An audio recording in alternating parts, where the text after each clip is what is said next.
Hey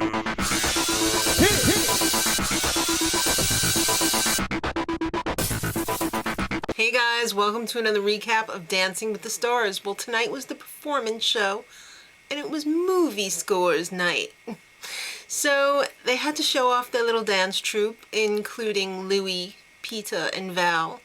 And they had quite a little production number going on there. They had this campfire on the stage, no shirts were allowed, and the whole thing was choreographed by Louie, and it even included a Star Wars medley. Alright, so, well, it wasn't just Star Wars medley, it was a bunch of different movies. So, China and Tony were the first couple of the night, and they did a tango to the Mission Impossible theme. Oh my god, what a horrible start to the show. It was the worst dance of the season, kind of. She was like a deer in the headlights. She, like, totally forgot everything, it seemed like.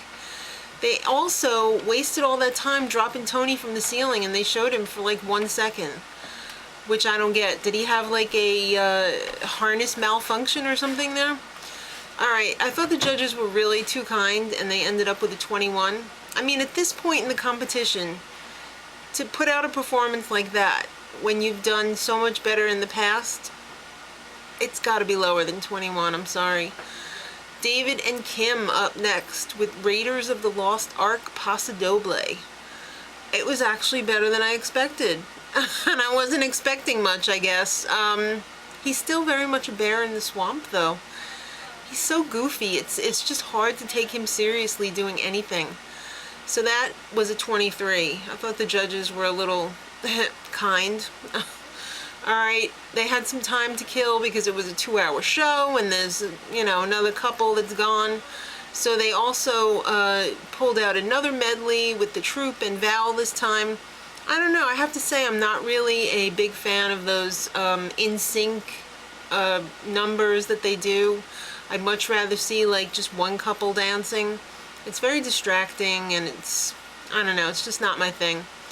Alright, so Carson and Anna were up next and they danced to Pirates of the Caribbean, but not just any Pirates of the Caribbean, The Curse of the Black Pearl.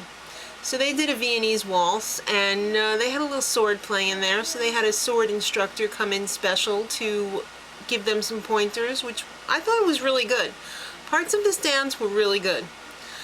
But, as always, all of it was very entertaining. I mean, Carson really puts a lot into his performances, and it shows. So, you know, you think he would be rewarded for something like that, but he only ended up with a 20. And come on, he was at least as good as David Arquette, but it didn't reflect it in the scores, so I felt really bad for Carson because I believe he's at the bottom of the leaderboard this week. Alright, Nancy and Tristan up next with a Paso Doble from the theme from Flash Gordon. We sing this song all the time because my dog's name is Flash. So I love this song. Again, it wasn't horrible, but it wasn't great. And what the hell happened at the end? She must have stepped on her dress or something when she did that last move, and she almost took both of them out. But thankfully, Tristan saved the day. 21 for them. I think it was worth a little bit more than that. I mean, she was trying. It wasn't great, but at least she was trying. Then Hope and Max were up next, and they did a number from Toy Story, you know, You've Got a Friend in Me, and I guess she was Jessie and he was Woody.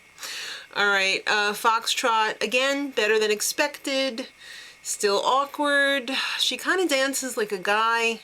She really needs to work on her lines. The judges, again, way too kind, 24. This was the night of the high scores were too high and the low scores weren't low enough. Robin Sherrill with Superman theme. Paso Doble. In his video package, he said he was the loser brother who never had a job, and I didn't hear anyone disagreeing. So I can actually see that he is a Kardashian. All you gotta do is look at his giant behind. I'm sorry, it's just so distracting. His Paso Doble was so lukewarm. It should have been angry and sharp, and it was just a waiter passing out hors d'oeuvres, like Len said. I'm going to have to agree with Len, and I don't often agree with Len. 24. What were the judges thinking? All right, then Ricky and Derek up next with a tango to the theme from Psycho. I thought she did a great job. She almost danced her bun off. It was kind of off to the side after the end of that number, and it was obviously not all of her hair, but she did a good job, and she gets a 29. I thought that was a tad high. I think it was a little bit soon to be pulling out the 10s. Then Chaz and Lacey. But you know what? Any other season, she would not be at the top of the leaderboard. This is just like the season of mediocrity, so there's no real standouts this season. So then Chaz and Lacey danced to Rocky, and that was a paso doble, and they dug up Richard Simmons. Where did they find him? He looked like he was just released from a mental hospital. I'm sorry. He looked insane. And Chaz, he had some horrible walking around the stage. Angry walking, I guess. So, is that equal to paso doble? I don't think so. Carrie whipped up some tears. Cher was in the audience. Cher went nuts. And she liked the dance, too. What was... it's Hollywood. All right. And you know what? The score was total bull, as usual. WTF. They got a 21. That did not deserve a 21. I'm just so disgusted by this season. You know, I probably get disgusted most of the seasons, but this one more than usual. All right, JR and Karina. They danced a foxtrot to Pink Panther. They had a man coach come in. He was really working hard on his dancing. And I thought that they totally rocked it out. I thought they were really good, and Carrie Ann did not like it. So once again, JR gets snubbed by the judges, and 26. Are you kidding me?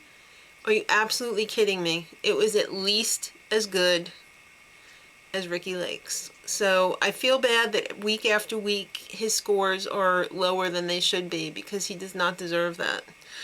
Tomorrow night, special night, Julianne Hough is back. I believe she's going to be dancing with her brother Derek. She's going to be singing. Susan Boyle's going to be there. Raphael Sadiq is going to be there. It's going to be a big show, so you probably don't want to miss it. So until tomorrow, much love.